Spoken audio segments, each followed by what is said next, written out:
Growing up, I had dreams and aspirations, but always felt like the kid that didn't fit in. For the most part, I wasn't a bad kid, but when I made the transition into adulthood, I turned to the streets for guidance. This led to getting locked up in juvenile hall, doing time in CYA, and eventually a 120-month sentence in federal prison. I had a lot of time to think and reflect during my federal sentence, so I'll share with you what I learned, hoping I can positively influence someone else's life with Prison Talk.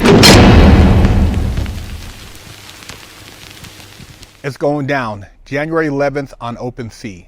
The Guilty Panda Prison Gang are dropping their C NFT, their charitable non-fungible token.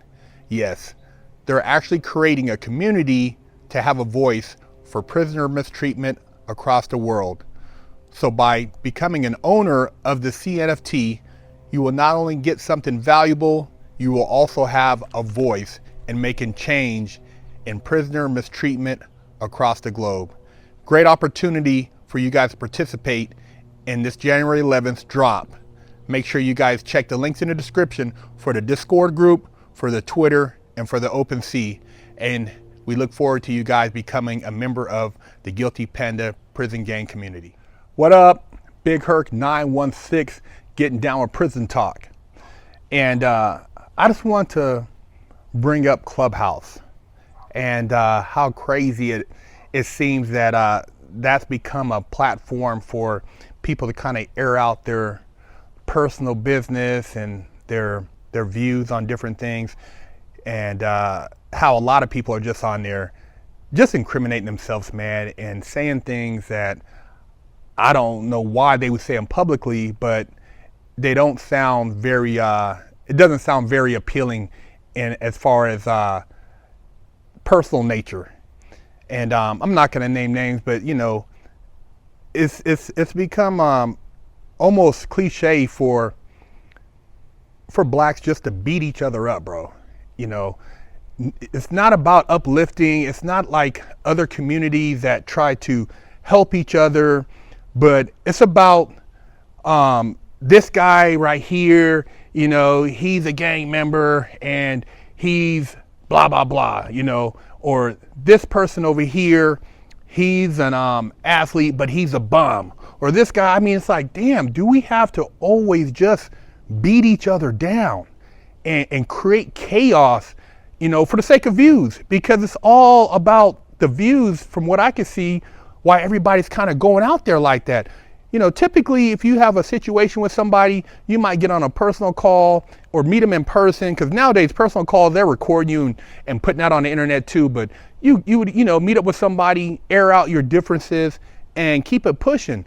But all this back and forth yelling and talking mess and disrespecting, and it's like, dude, what's really the ultimate goal? I mean, some people get so riled up, they start saying things that, you know, if the feds listen to it, it'll build a case on them. You know, they start talking about things they're doing and this and that. It's like, dude, why would you say that on the air? Why would you talk about whatever you're doing in the streets? It doesn't make sense. If you know you're doing it, then that's your business, but you ain't got to let the public know, because the whole object of whatever you're doing is not to go to jail. So why put your business out there so that you can go to jail? And the people who are getting these people riled up, it kind of makes you wonder, like, dude, who riles somebody up like that unless they're an agent? You know, they've had agents in every facet of the underground world. The mafia's had agents infiltrate. The biker gangs have had agents infiltrate.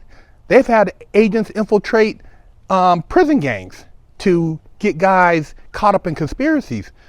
So be careful, man, on these platforms, whether it's you know, Black Twitter, Clubhouse, what you say and how you say it, because sooner or later you might have somebody knocking at your door, or have somebody, you know, be on somebody's radar because you ran your mouth in a way you shouldn't have. Where Clubhouse should be used to build connections, contacts, help each other, you know, do business in a positive nature. You know, all I've seen as far as recently is people talking all type of craziness. And for one, if somebody gets you that riled up, it's not a good idea to let them know you're that riled up, because now you're wearing your emotions on your sleeve. And I was always told that, never let somebody who could possibly be your enemy know how you feel about them. So you want to keep them close. But at the same time, when you have somebody that's trying to rile you up like that on a public platform, dude, that person may be operating outside the scopes of what you consider the street code. So just be careful, man. And, at the end of the day, man, I don't feel that it's a good thing or a wise move to knock other people to make myself look better. No matter if somebody, did have a breakdown or there was a situation, I mean, if anything, we need to try to find ways to build each other up so that we can maneuver and be able to create something bigger, going into the future, create a legacy that's going to help the younger generation so they can see better, rather than us, so quickly to harm each other and take each other out the game for peanuts, man. These people got a lot of cats out here killing for peanuts. They get a bag, they get a record deal, they get a business opportunity, and then it's like, do whatever I got to do. And it's like you're throwing your life away, man. It's not worth it. I'm telling you, it's not worth it, man. And I don't know. I grew up in an era where you didn't do a lot of hollering, you didn't do a lot of talking. I mean, if you seen somebody, you got it cracking, but that was it, man.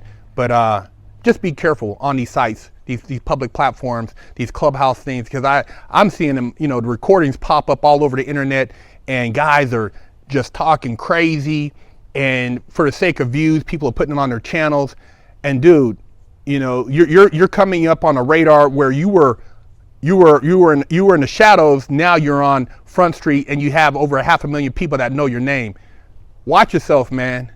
Big Herc 916, Prison Talk.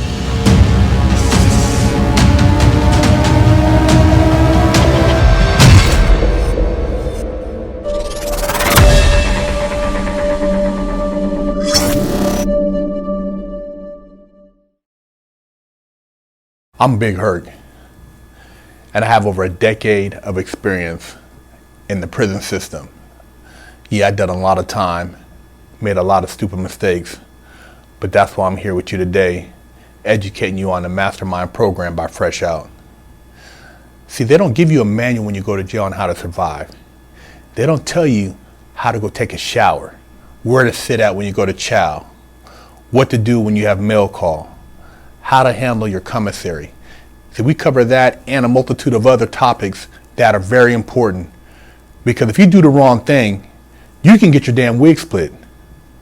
We have over 100 million views as of date on our YouTube channel, but we've put and condensed all this knowledge into this Mastermind program so that you can provide your client with a winning chance. Do yourself a favor and your client a favor, and sign them up for our program, so they don't have to get their wig split and they can make it out alive.